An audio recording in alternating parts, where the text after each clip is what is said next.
craft friends. I'm on the run today. So you're getting some magical tips, thoughts on the run today. One of the things I wanted to talk about today is basically what do you do when you flubbed up? Nobody really talks about that. I've heard a few people, so I'll take that back. But what do I do when things have not gone magically the way I thought they should? And that has happened to me. And I'm going to be a practitioner to say, hey, sometimes I've made a mistake. Sometimes things didn't go exactly like I wanted them to with a working or whatever. And these things happen. People may want to, may say that it hasn't happened, but it has happened. As I've gotten older and I've practiced for longer periods of time and I have fell on my face a few times, I've learned things better. And how did I learn to do things a little bit better? One was I started to record my workings, and especially those workings that didn't come out exactly like I wanted them to. So with those workings, I would record what I felt went wrong. I would review things that I had used, ingredients and those sort of things to kind of see, could I've done something better? Magically, some of the spirits of plants are your allies and some of them are not. And so how do you decide whether a plant or something is your ally? I divine to see if I should work with certain plants or whatever. Or if I just don't feel that plant, I don't work with it. And also magic is all about the preliminary of magic, and during the spell, putting in your intention, raising up the energy so that all of this goes on to it, meditating and working with that. Did you do all of those things? Sometimes in the beginning, I just put the ingredients in and thought about it a little bit and voila, I thought I was done, but I didn't. You got to work with your magic. And so that sometimes was a missing ingredient. And as I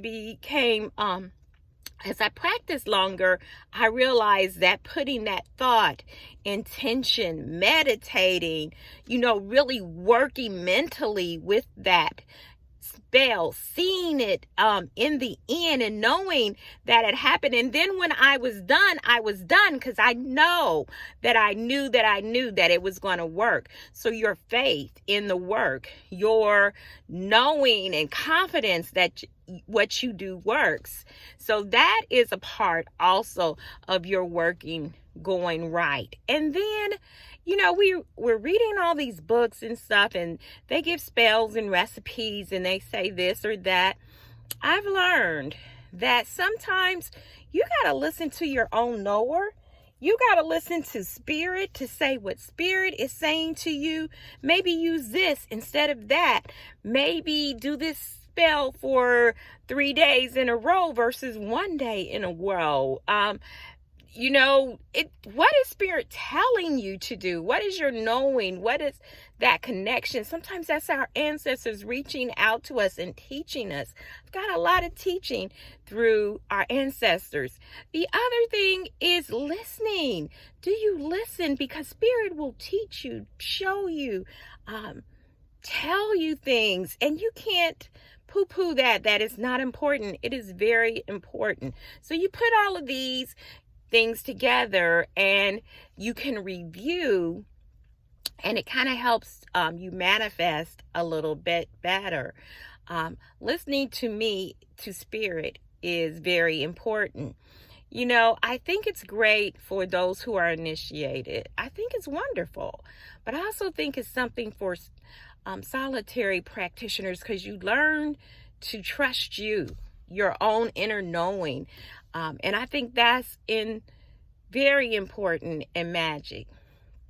And then, sometimes looking at it, maybe it wasn't that the working went wrong or awry.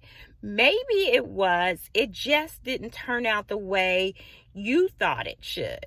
For example, say you did something because you needed $500 for your rent. Well, if for some reason your landlord or your mortgage company or whatever took $500 off your rent, that's the same thing. And so that working worked. It just didn't maybe manifest in the way that you thought it was. So I feel like you have to be open to seeing the manifestation, not always in the way that you thought it was going to be, but it may manifest in a way that worked for you, or how the universe brought that to you. So we have to be open to seeing things and seeing it completely and reviewing. I think it's very important for witches and magical practitioners to, one, evaluate, review, reflect, and then, just have faith, have confidence in what you do. It works. It does. So you put all that together, and I think you can change sometimes when you think things have gone awry. Well, this is me for today, just my thoughts. Hey, if you have some comments or something that has helped you, I am so open. We're about sharing here on this channel. Don't have a lot of subscribers, but trust me, I learn so much from the ones who comment and everything. So put your spin on it if you have something else to say. Peace and blessings, all.